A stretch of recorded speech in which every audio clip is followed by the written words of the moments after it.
এর কারণ আছে। কারণ আমরা জামালপুর শহরে আমাদের প্রিয় নেতা অ্যাডভোকেট শাহ মোহাম্মদ ওয়ারেসের নেতৃত্বে বিগত 17 বছর ধরে ওই কেন্দ্র ঘোষিত কর্মসূচি এসেছে এবং তাকে অগ্রিভাবে এগিয়ে নিয়েছে। সেই কারণে আজকে আমরা এই নিরাপদ সভাপতি সাধারণ সম্পাদক সহ যারা কেন্দ্রের নেতৃত্বে এসেছেন তাদের জিন্দাবাদ, শহীদ জিয়াউর দেশের বেগম খালেদা জিন্দাবাদ। বাংলাদেশের গণতন্ত্রকে একটি স্থায়ী দিতে হলে আজকে শ্রমিকদের অধিকারের কথা বলেছেন।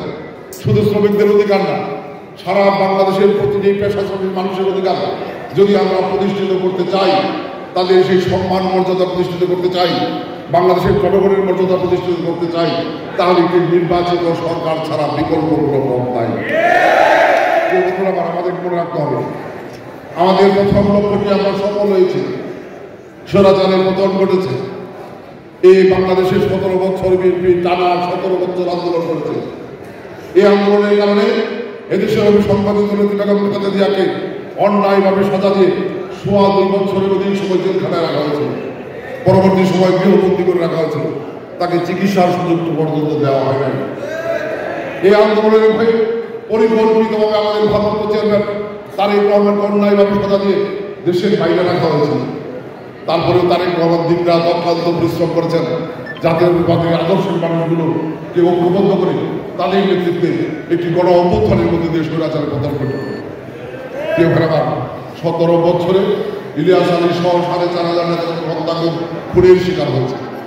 আমাদের সংগ্রামের মহাসচিব ফখরুল ইসলাম আলম সহ হাজার হাজার নেতাকর্মীকে জেলখানায় ঢোকানো হয়েছিল।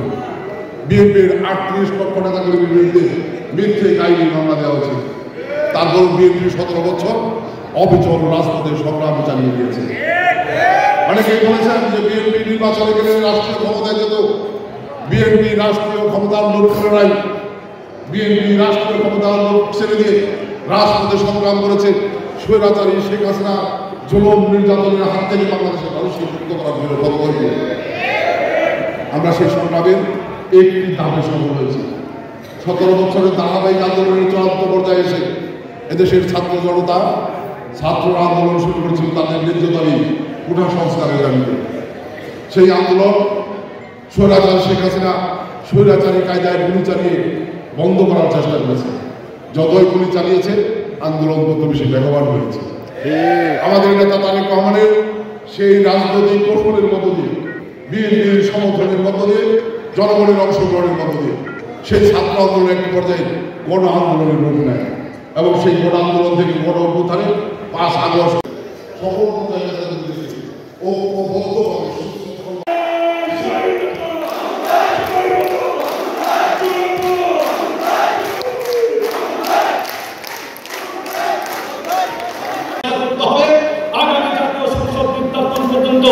আমাদের ধৈর্য ধারণ করে বাংলাদেশের প্রত্যেকটি মানুষের তারা আমাদের দাওয়াত দেশ নায়ক তারেক রহমানের 31তম রাষ্ট্র সংস্কারের যে দাওয়াত, সেই দাওয়াতকে পৌঁছে দিতে হবে। সেই দাওয়াত পৌঁছে দিয়ে আগামী যে নির্বাচন হবে সেই নির্বাচনের বিজয়ের মালাকে আমাদেরকে ছিনিয়ে আনতে হবে।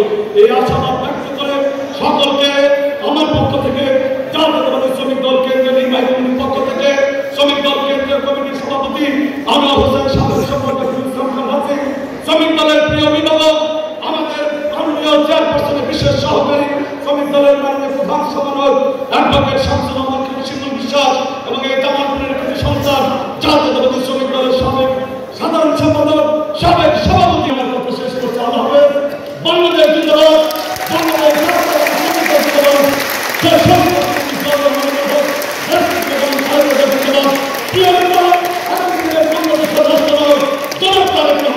জিন্দাবাদ জিন্দাবাদ। সকলকে ধন্যবাদ।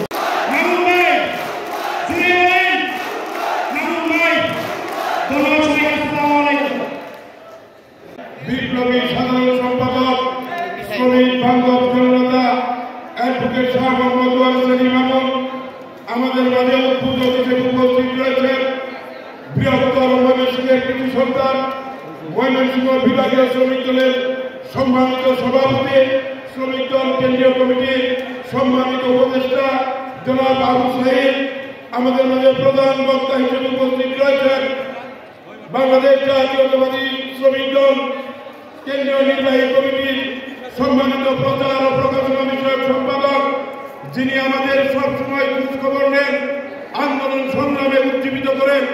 আমাদের সকলের প্রিয় নেতা জনাব মঞ্জুরুল ইসলাম মঞ্জু আমাদের মাঝে বিশেষ বক্তা হিসেবে উপস্থিত রয়েছেন।